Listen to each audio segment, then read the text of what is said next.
una nova benedicció, una nova oportunitat d'escoltar la veu del nostre Déu. Es diu ràpid això, Però és això el que fem aquí i el que venim a fer principalment. Sé que tenim moltes ganes de dir-li a Déu el que tenim en el nostre cor, però encara és més important que escoltem el que ell té que dir-nos a nosaltres. I això sempre forma i crea i transforma noves realitats a les nostres vides i també comunitàriament, y aquest es un gran privilegio. Pues vamos a abrir juntos la palabra de Dios y vamos a continuar en la serie de sermones que vengo haciendo a través del Evangelio de Marcos. Y hoy vamos a estar en Marcos capítulo 15 y vamos a leer juntos los versículos del 33 al 41. En ellos estará basado el mensaje en esta mañana. El título de la predicación es La hora más oscura y resplandeciente. Vamos a hacer esta lectura. Marcos 15, versículos del 33 al 41.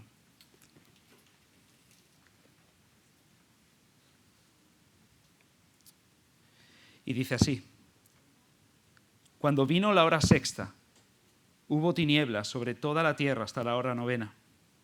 Y a la hora novena Jesús clamó a gran voz diciendo: Eloí, Eloí, lama sabactani, que traducido es: Dios mío, ¿por qué me has desamparado? Y algunos de los que estaban allí decían al oírlo: Mirad, llama a Elías.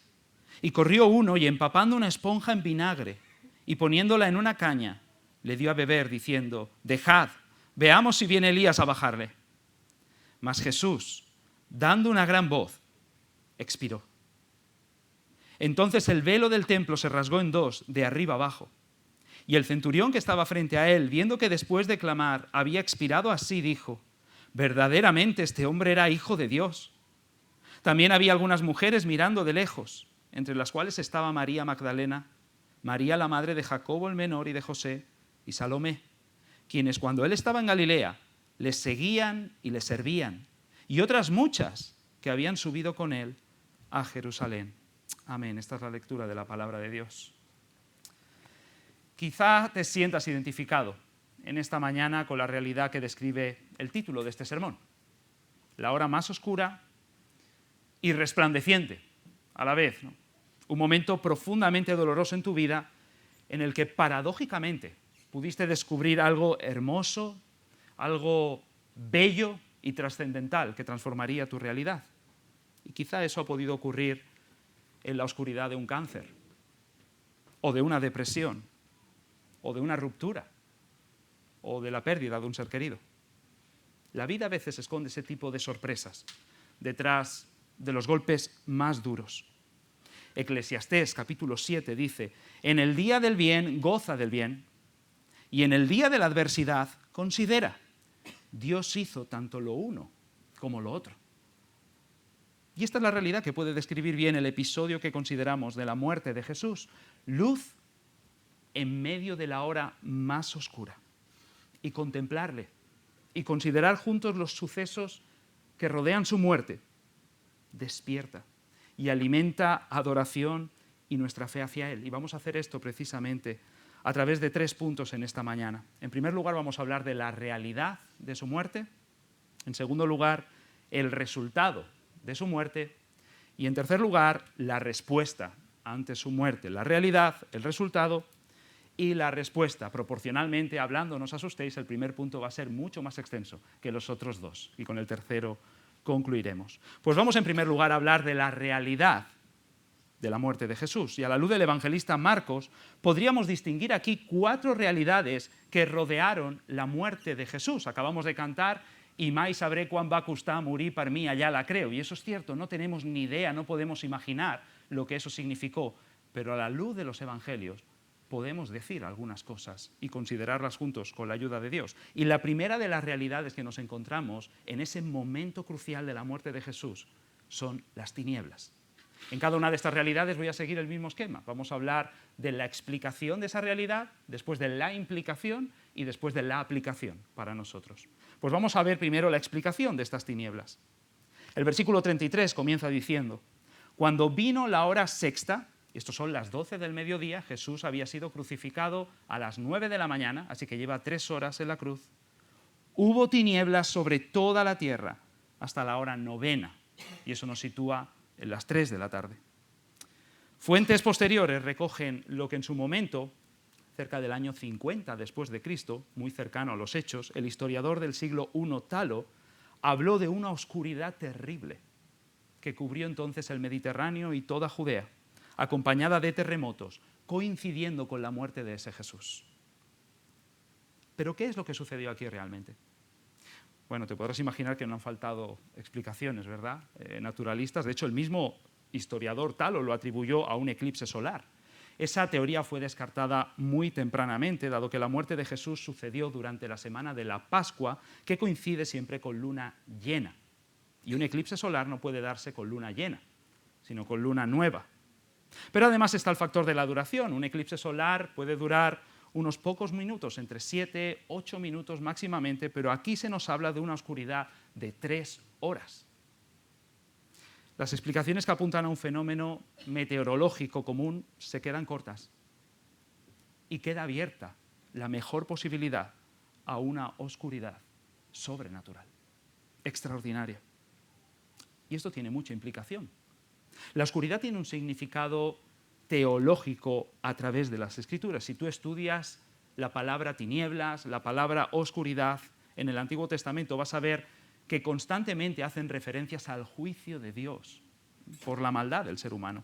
Por ejemplo, solo uno de ellos, en el profeta Amós, capítulo 8, hablando del juicio, dice: acontecerá en aquel día, dice Jehová el Señor, que haré que se ponga el sol a mediodía y cubriré de tinieblas la tierra en el día claro. Eso es una ilustración del juicio de Dios, que de manera muy especial ilustra muy bien lo que está sucediendo en la cruz, ¿verdad?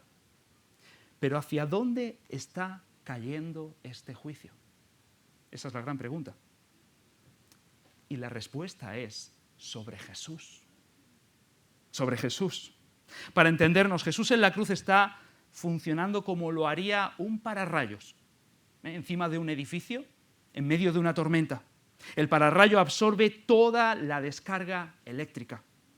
En aquella cruz, Jesús está absorbiendo toda la descarga de la ira de Dios hacia el mundo y librando de ella a pecadores. Esta era la copa tan temida para Jesús, aquella contra la cual estaba orando la noche anterior, ¿recuerdas? En el huerto de Getsemaní. No era por miedo a la crucifixión romana, ni tan siquiera era simplemente por miedo a la muerte física. ¿Cuántos cristianos y personas con ideales han enfrentado muertes mucho más crueles, o tan crueles por lo menos, con fe, con valentía, con alegría? ¿Cuánto más Jesús? Pero el temor de Jesús iba mucho más allá. Jesús temía la copa de la ira de Dios. Él temía caer, en sus propias palabras, en manos de aquel que puede destruir no solo su cuerpo, sino también su alma en el infierno. El comentarista William Hendrickson describe de esta manera este acontecimiento. Ese día, el infierno llegó hasta el Calvario y el Salvador descendió hacia él y llevó sus horrores en lugar nuestro. Y así puedes entender ese artículo del credo apostólico: descendió a los infiernos. Ahí está el meollo del Evangelio, de las buenas noticias. Como escribe el apóstol Pablo: el que no conoció pecado, por nosotros lo hizo pecado, para que nosotros fuésemos hechos justicia de Dios en él. Glorioso intercambio. Y esto tiene una grandísima aplicación para nosotros. Jesús estuvo envuelto, bajo, dentro, en las tinieblas más oscuras del juicio infernal de Dios, para que ahora el rostro de Dios pueda brillar e iluminar sobre ti y sobre mí para siempre. Para que tú y yo podamos tener confianza en las horas más oscuras de nuestra vida también. En cada una de esas, sea en la enfermedad, sea en la depresión, sea en un sentido de aislamiento, sea en la misma muerte, tú puedes pensar en ese momento oscuro: yo merecía las tinieblas del juicio eterno de Dios y Jesús se adentró en ellas por mí. De esta manera, si estás en Jesús, la ira de Dios no está detrás de ninguna de las situaciones por las que estás viviendo, sino su amor paternal. Ninguna condenación, escribe el apóstol Pablo, hay para los que están en Cristo Jesús. Tú debes saber, como dice la letra de ese conocido himno, Dios se mueve de maneras misteriosas, del himnólogo William Cowper, que las nubes que tanto temes están llenas de misericordia y se abrirán con bendiciones sobre tu cabeza. Tú puedes decir como Job, aunque él me matare, en él esperaré. En él esperaré. Pero si hemos hablado de las tinieblas, veamos una segunda realidad que encontramos en la muerte de Jesús, y es el abandono. Y podemos explicarlo a través del verso 34. Nos dice ahí que a la hora 9, ya estamos a las 3 de la tarde, Jesús clamó a gran voz diciendo, Eloí, Eloí, lama sabactani, que traducido es, Dios mío, ¿por qué me has desamparado? Esto es extraordinario. Por primera vez, el Hijo de Dios, en su humanidad, experimenta una ruptura total en su relación con Dios. ¿Y a qué se debió este abandono? La mejor manera que encontramos para explicarlo está en el mismo Salmo 22, que es el que está citando Jesús en esa frase. En ese Salmo, los versículos 1 y 2 dice, escrito por David, Dios mío, ¿por qué me has desamparado? ¿Por qué estás tan lejos de mi salvación y de las palabras de mi clamor?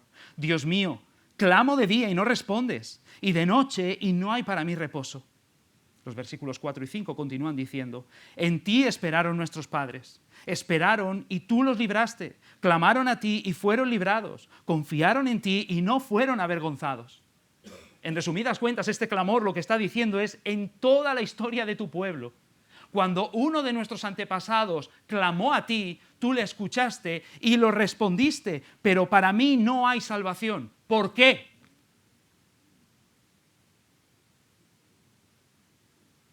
Y la respuesta a este grito desgarrador la encontramos en los versos 3 y 6.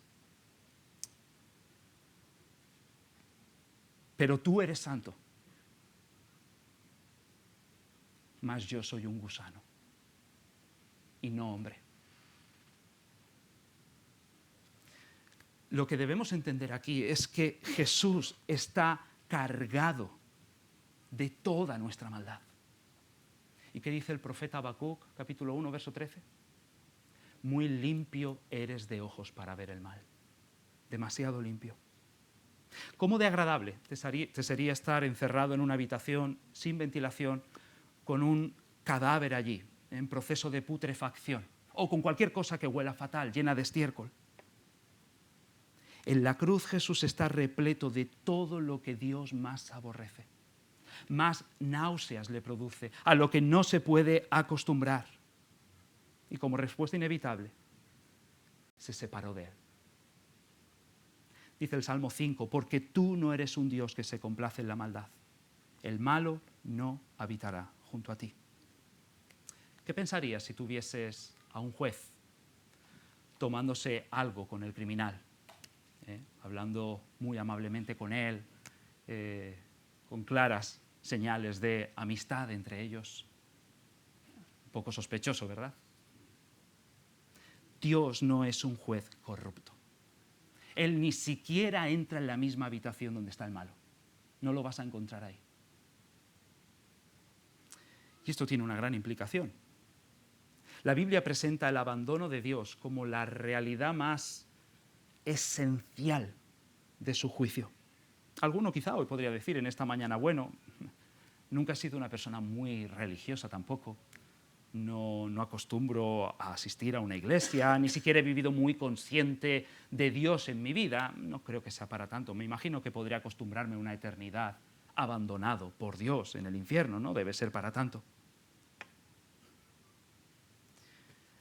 Querido amigo y amiga, es posible que tú estés viviendo tu vida separado de Dios, pero ni por un solo instante te imagines que Él está separado de ti absolutamente.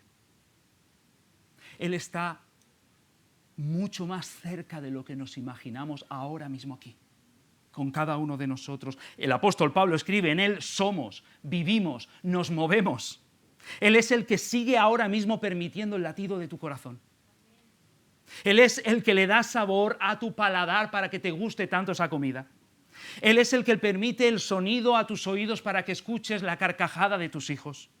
Él es el aire fresco que llena tus pulmones. Él está en los rayos de sol que alegran tu cara. Él mantiene firme tu salud mental. Él está en la alegría de tus amigos, en el amor de tu familia, en la buena convivencia de tus calles. Tú no tienes ni idea de lo que significa el abandono de Dios. Esa realidad solo se experimenta en el infierno. Y ese abandono y esa soledad fue lo que Jesús experimentó en la cruz por nosotros. ¿Y qué aplicación tan impresionante tiene esto para nosotros? Jesús fue abandonado por Dios en la soledad más absoluta para que tú y yo no seamos abandonados jamás. No tengas por qué sentirte solo jamás, nunca más. ¿Te sientes solo en esta mañana? ¿Incomprendido? Quizá abandonado hasta por Dios en medio de tu situación, solo en tu enfermedad, en tu depresión, en tu crisis familiar, adolescentes quizá en medio de desorientación, de confusión, de sentir que nadie te comprende. Recuerda este evangelio. Dios se apartó de Jesús para acercarse a ti. Creyentes, hay un trono de gracia abierto para ti 24/7. Dios está cerca de ti. Tienes un Padre que está cerca de ti, que Él te ve, que te oye en el secreto. No temas. Acércate a Él. Acércate a Él arrepentido, acércate a Él agradecido, acércate a Él confiado en tus peticiones. Él no te va a dejar. Y alégrate en medio de todas las circunstancias con la esperanza de estar eternamente en comunión con Él. Una tercera realidad que encontramos es la burla. Y el texto continúa diciendo en el versículo 35-36 que algunos de los que estaban allí decían al oírle exclamar esas palabras: mirad, llama a Elías. Y corrió uno y empapando una esponja en vinagre y poniéndola en una caña le dio a beber diciendo: dejad, veamos si viene Elías a bajarle. ¿Qué entendemos aquí? ¿Qué explicación le damos a esto? Bueno, algo que debemos saber es que entre los judíos de aquellos días corría una leyenda supersticiosa, no creían en ella los más ortodoxos, pero sí era como popular, sobre la posibilidad de que el profeta Elías, que había muerto hacía siglos, bajaba del cielo cada vez que un justo sufría para ayudarle. Y esos hombres están sugiriendo que Jesús creía en esa superstición y que él estaba clamando y pidiéndole ayuda al profeta Elías. Las palabras de Jesús cuando dijo Eloí, Eloí suenan muy parecidas al nombre de ese profeta, pero Jesús claramente estaba utilizando la primera frase del Salmo 22 que se dirige a Dios, Dios mío, Dios mío. Es decir, que aquellos hombres y aquellos judíos podían perfectamente relacionar eso con las palabras del Salmo, pero prefirieron burlarse públicamente de Jesús. A pesar de ello, hay aquí un detalle muy interesante, de nuevo un destello de luz en medio de una hora y de un cuadro tan oscuro. Al acercarle a la boca de manera casual una esponja empapada en vinagre, sin saberlo, ese hombre estaba cumpliendo la profecía del Salmo 69 que hemos leído en esta mañana, que sitúa a esa persona como el Cristo, como el Mesías. En mi sed me dieron a beber vinagre. Los hombres se burlan del Señor, pero Dios se burla de ellos. Los hombres se burlaron de Jesús, pero la providencia lo reivindicó como el Cristo, justo en ese gesto. Y esto tiene implicación también para nosotros. La crucifixión de Jesús, si te das cuenta, está enmarcada por la maldad humana. Mires por donde la mires. Recuerda los episodios anteriores a la crucifixión, primero la traición de Judas, la deslealtad de los discípulos, la injusticia en el Sanedrín judío, el juicio infame de Pilato, el crimen de Barrabás y sus compañeros, la insensibilidad de la multitud, la crueldad de los soldados y ahora aquí la horrible burla. Qué cuadro tan oscuro del ser humano alrededor de la cruz. ¿Cómo brilla la cruz en medio de eso? ¿Qué necesaria luce la cruz en medio de una realidad tan negra? Elementos como la burla, la deshonra, la sed, el vinagre también aparecen en las Escrituras como señales de juicio. Una vez más se tiene aquí presente el Salmo 22, cuando dice: como tiesto se secó mi vigor y mi lengua se pegó a mi paladar. Y eso ilustra el estado tan deshonroso que merecemos por nuestro pecado, y que Jesús, el Cristo señalado por Dios, está padeciendo por nosotros. Y vemos en ello una aplicación también para nosotros.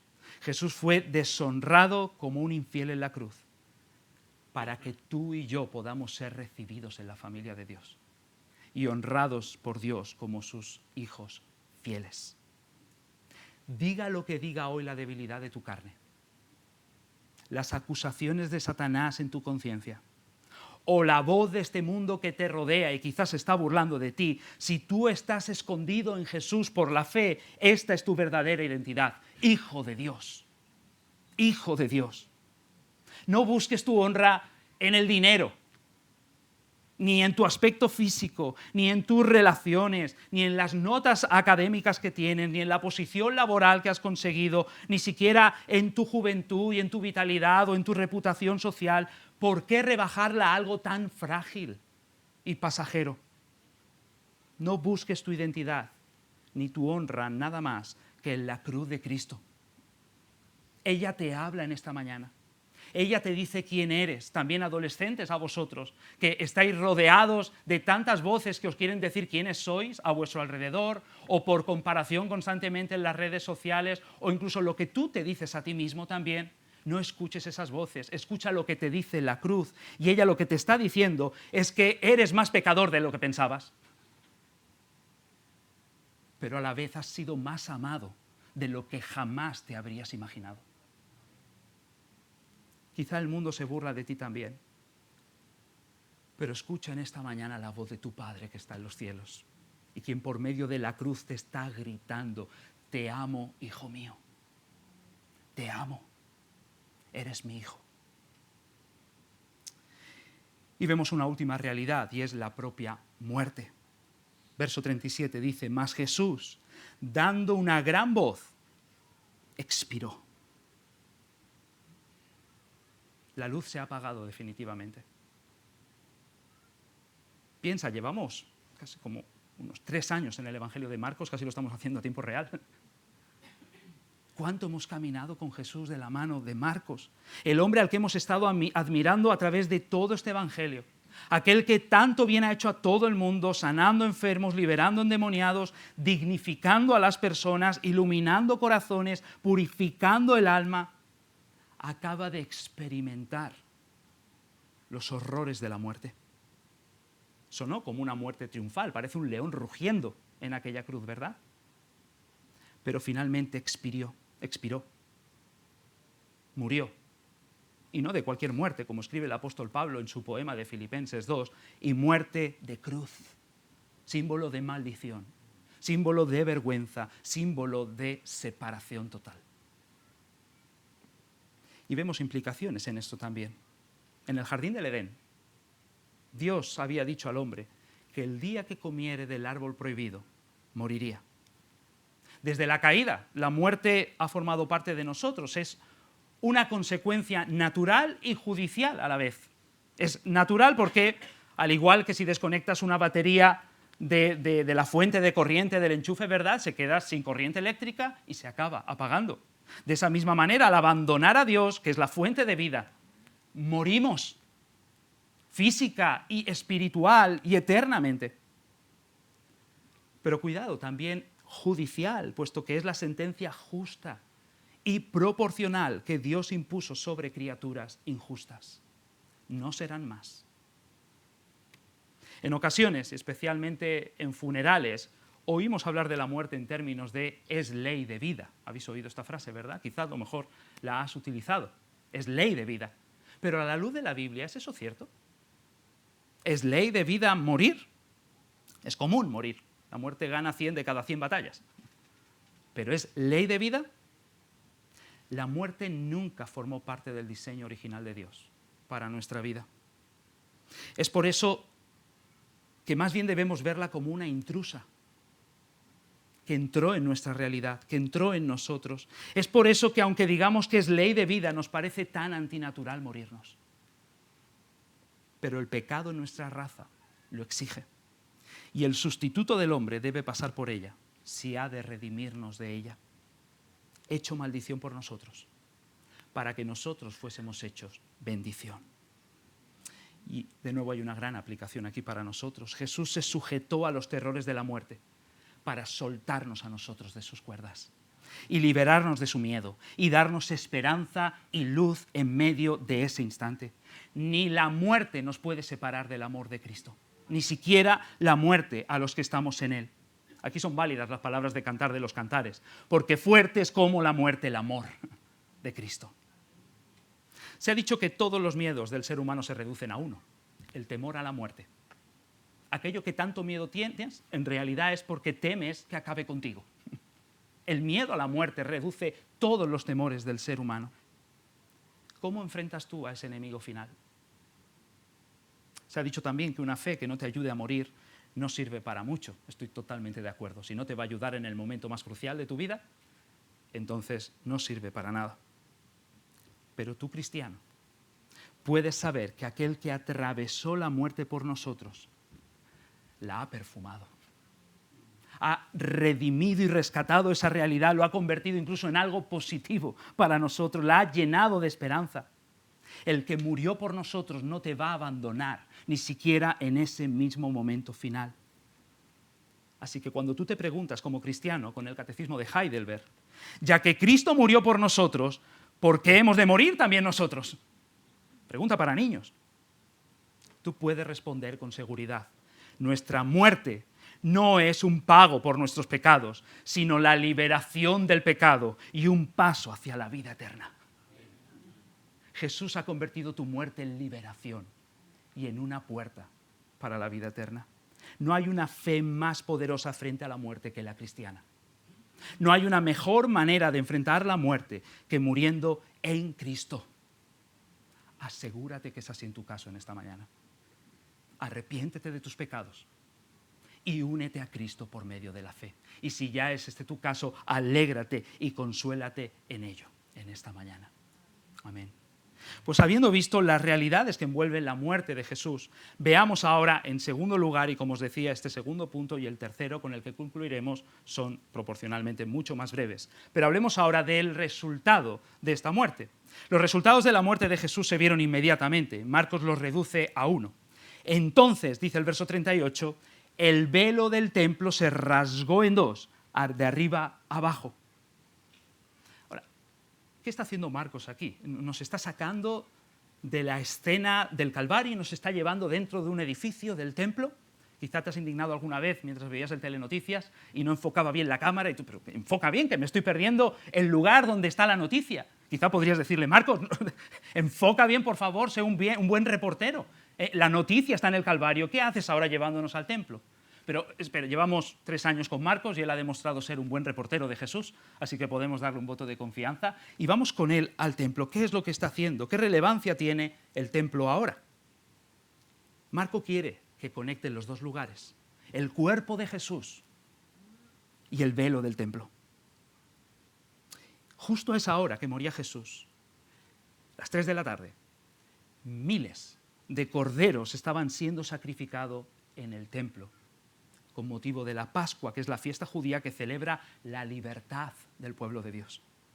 El velo era una cortina en el interior del templo que separaba el resto del edificio de la habitación más profunda, más sagrada que había, donde Dios, en la ley de Moisés, había dicho que allí estaría su presencia especial, poderosa, temible, majestuosa. Nadie del pueblo podía acceder a ese espacio, excepto el sumo sacerdote, una vez al año, para rociar allí la sangre del sacrificio de expiación por el pecado. Y de esa manera, el pueblo estaba seguro de que Dios seguiría mostrándoles su favor un año más. Pero a pesar de esto, todo parecía muy oscuro, ¿verdad? Muy distante incluso. De alguna manera, el velo era señal de acceso restringido. Y esto nos remonta de nuevo al huerto del Edén, cuando Adán y Eva fueron expulsados. Y Dios colocó allí en la entrada ángeles con espadas flameantes de fuego que se revolvían, prohibiendo el acceso mismo al jardín, bajo pena de muerte. No sé si alguna vez te has encontrado en algún lugar con un letrero que prohibía la entrada a personas que reúnen tus condiciones, precisamente.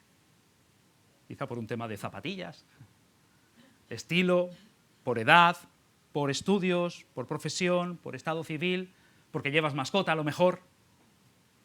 El velo, las espadas, eran como un letrero que prohíbe la entrada a personas con pecado. Y eso recuerda la ruptura de nuestra relación con Dios. Pero Jesús llegó a cambiar eso. Aquello que se prometió y que se permitió de manera restringida en el Antiguo Testamento para Israel, ahora se iba a cumplir y se iba a abrir de par en par con la muerte de Jesús. Piénsalo, tuvo que ser sobrecogedor el momento en el que mientras sacrificaban corderos, los sacerdotes vieron cómo el velo, que se cree que aproximadamente tenía entre 18 y 25 metros de altura, se rasgaba de arriba a abajo, de manera que no se hizo por mano humana, hubiese sido de abajo arriba, sino que fue por mano de Dios. La misma mano que partía a Jesús en la cruz, partía a la vez el velo que nos separaba de él. Es por eso que el autor de la carta a los Hebreos dice, o habla, de ese camino nuevo y vivo que él nos abrió a través del velo. Esto es de su carne partida. Jesús abrió un camino nuevo y vivo a la presencia de Dios en nuestras vidas. Él atravesó la espada del paraíso. Él cruzó la cortina sagrada como un gran sacerdote y entró al lugar santísimo ofreciendo su sangre por nosotros. Cristo es nuestra Pascua. Él es nuestra liberación definitiva del poder del pecado y de la muerte que nos tenían sujetos y esclavizados. El acceso está abierto. El perdón de pecados es completo. La vida eterna, que no es solo existir para siempre, es la vida de Dios. Es la vida con Dios. Es la vida que Dios tiene preparada para ti y a disposición de pecadores por medio de Jesús. Está al alcance. Por eso el autor de Hebreos nos dice ahora, así que hermanos, teniendo libertad para entrar en comunión con Dios, por la sangre de Jesucristo, acércate. Acércate a Él. Si aún no lo has hecho, acércate con arrepentimiento y fe en Él. Si ya lo has hecho, creyente, no dejes de acercarte. Acerquémonos con corazón sincero, en plena certidumbre de fe. Esto es con total confianza. Purificados los corazones de mala conciencia, lavados los cuerpos con agua pura, totalmente limpios. Si Jesús es tu fe, tu pecado ha sido limpiado. El acceso se ha abierto. Cuando peques, no huyas de Dios. Huye a Dios y disfruta de Él para siempre y de todo lo que encuentras en Él para ti. Y esto nos lleva a nuestro último punto, y es la respuesta ante la muerte de Jesús, porque de nada sirve contemplar las realidades que envuelven su muerte y el resultado de su muerte y quedarte indiferente ante Él. Y por medio aquí, Marcos, de dos grupos de personas, Él nos quiere llamar a responder. Todo el Evangelio no nos quiere dejar inmóviles e indiferentes constantemente, y por eso habla tanto de las emociones, el Evangelio de Marcos. Quiere despertar esas emociones, esas pasiones profundas en tu corazón y en el mío, por Jesús. Y por medio de dos grupos de personas, Él nos quiere llamar a responder. El primer grupo lo encontraríamos ilustrado en el centurión. Dice el versículo 39, y el centurión estaba frente a Él, y viendo que después de clamar había expirado así, dijo, verdaderamente este hombre era hijo de Dios. Lo que más enfatiza aquí es el grito de Jesús antes de morir y lo que ese grito produjo en el centurión. Lo que más caracteriza la muerte por crucifixión, es sabido, es la agonía de la asfixia, donde poco a poco el que es crucificado se va quedando sin aire hasta morir aplastado por su propio peso. Este centurión había sido testigo de miles de muertes así, pero algo completamente inusual sucedió con Jesús. Un instante antes de morir, gritó de tal manera que parecía que tenía toda la vida en él. Tanto como la había tenido desde pequeñito. En el instante antes de morir, toda la vida estaba en él. Cualquiera diría que controlaba hasta el momento preciso. Jesús no se murió. Jesús se entregó a la muerte, voluntariamente. Y eso era lo que él había dicho antes, exactamente, Juan capítulo 10. Nadie me quita la vida, ni siquiera la muerte, sino que yo de mí mismo la pongo. Jesús se entregó a la muerte cuando quiso. Y no te confundas, no es porque fuese humano, sino porque además de ser el Hijo de Dios, era el hombre sin pecado. Y la muerte no tiene dominio sobre él. Algo de todo esto, no me preguntes, no sé con qué profundidad este centurión llegó a comprender todas estas realidades, quizá de manera superficial, pero esa luz fue suficiente para iluminar su corazón y confesó, verdaderamente este hombre era hijo de Dios. Qué curioso, ¿no? Que en la hora más oscura este hombre vio gran luz.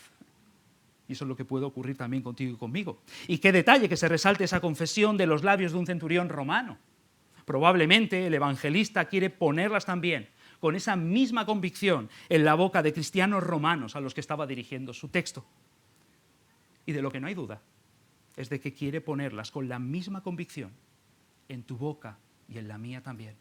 Y que confieses que Jesús es el Hijo de Dios, que fue inmolado por el Padre para tu salvación y para la mía. Pero vemos otro grupo, y es el grupo de las mujeres. No solo encontramos en este relato un reflejo de los que adoran al Cordero que fue inmolado, hemos leído este texto en Apocalipsis 5 durante el preludio, sino que también, y pensando de nuevo en Apocalipsis, vemos un reflejo de los que siguen al Cordero por donde quiera que va. Y eso se ilustra perfectamente con estas mujeres, porque no es suficiente solo con confesar, debemos caminar con Jesús por donde quiera que va.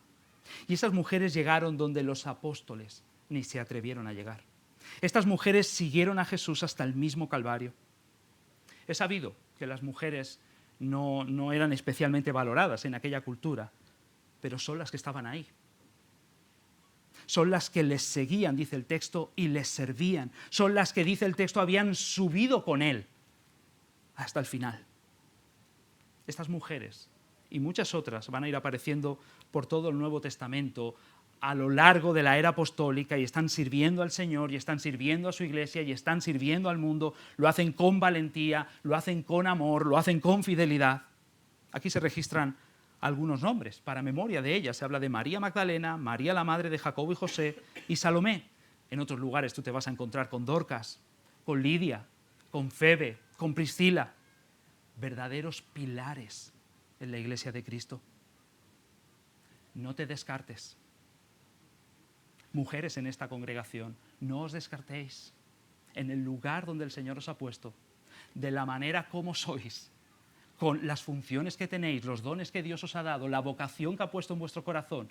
No os descartéis. Seguid y servid al Señor, porque sois columnas para esta iglesia.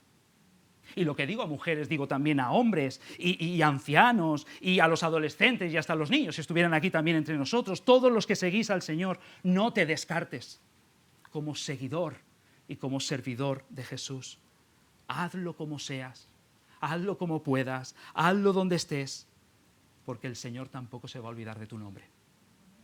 Y Él no se va a olvidar de la obra de tus manos. Y esta es la conclusión del mensaje de hoy. Ante la realidad de las tinieblas, del abandono, de esa deshonra, de la muerte de Jesús por nosotros.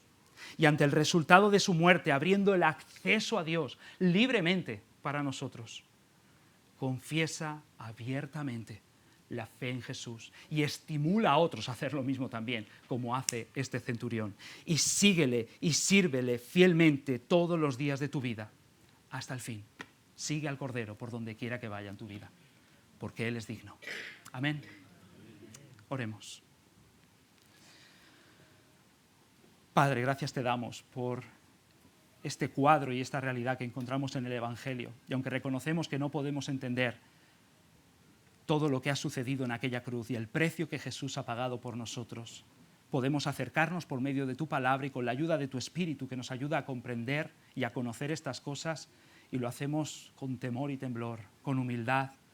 Tan agradecido nos ponemos a los pies del Señor Jesús y te rogamos que eso mismo sea lo que Él produzca en nosotros, esta misma respuesta en nosotros, confesar que verdaderamente Él es el Hijo de Dios, nuestro Salvador, el Señor de nuestras vidas, el Señor de la Iglesia, y que le sigamos y que le sirvamos como somos todos los días de nuestra vida, hasta el final, porque Él es digno, que nuestra vida pueda honrarle y glorificarle como Él se merece.